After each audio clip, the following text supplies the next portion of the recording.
Hey there boys and girls, like Skillflaker here, and welcome back to another Counter-Strike Global Offensive video. So, as you may or may not know, I'm probably not the best CSGO player. I just recently picked it up again, but I thought it might be time that I give you guys some tips. Also, do not mind the gameplay in the background, it's a really old gameplay. I think I even have my old crosshairs back then. But yeah, I think since I'm not too bad, I can give you guys some beginner tips if you're just starting out or if you want to start out with Counter-Strike Global Offensive. And today I want to talk a little bit about the ELO rating system or the ranking system that there is in Counter-Strike Global Offensive. So I mentioned it real briefly already, but the rating or ranking system in Counter-Strike Global Offensive is based on an old ELO rating or ranking system for chess players. And there are certain factors that will affect your rank. First of all, your rank and the rank of your team. Then the rank of the other team. Kills also do have a little bit of importance. Then of course your score and the outcome of the game, which is a win, loss or tie, which basically will be the most important thing. But let's talk a little bit about how you will get your initial rank.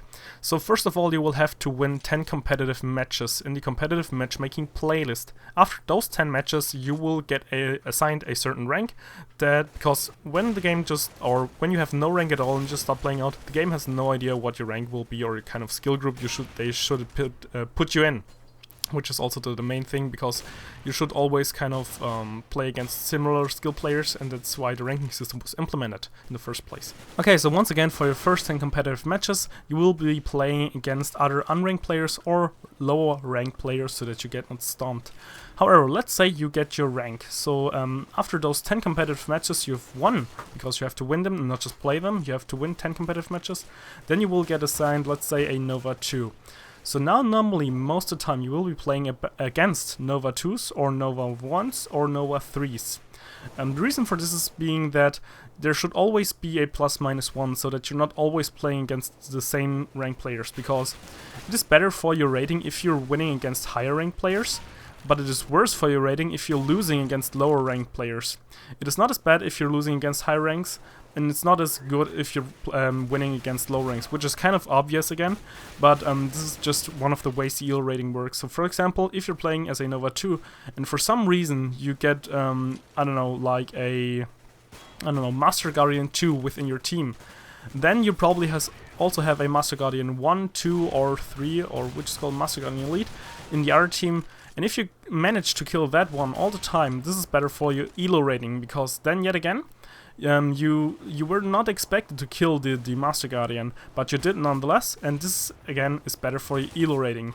However, we still do not completely know how it works, because some people also say, and there are screenshots, that after a loss they were able to rank up, and I think this is mostly due to that. If you're planting the bomb a lot, or if you defuse the bomb a lot, and if you've killed lots of players that were higher ranked than you, I think you might still be able to rank up after you had like a 3 or 4 win streak and you didn't rank up and you lost the match after that, but you were playing against higher ranked players and you were still doing good.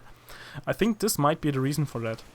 However, the ranking system is not flawless and there might be some issues with it. Personally, I do think that most of the time it's doing the job, because it's actually not there to kind of tell you how good you are at the game, because it's always hard to determine skill just by a couple of numbers, and I'm sorry for that guy. But I think it's doing the job well enough. One of the problems that there are, and I'm just reading it out from an article that I linked down below, which says the worst part of the ranking system. Let's say you're a starfish. You get matched up with a bunch of bot Marvins because the game seemingly hates you and you're bound to lose, yet you still get demoted after a game. In other words, you solo queued and matchmaking help you find the worst teammates possible to ensure your inevitable demotion. Friend solo queue.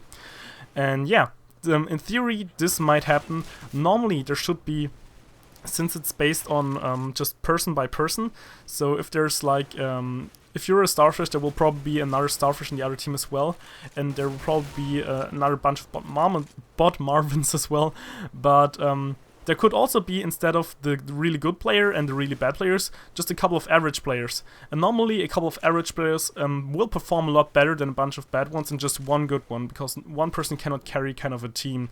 So I guess this is one of the flaws that matchmaking might have, and one of the problems that there is with it. But yet again, I think personally most of the time it's doing a job, and it's doing it good enough, I guess. So I hope you enjoyed this first little Counter-Strike tips video, and I think it's pretty much all for now. So I hope you enjoyed the video, and like Skillflaker out.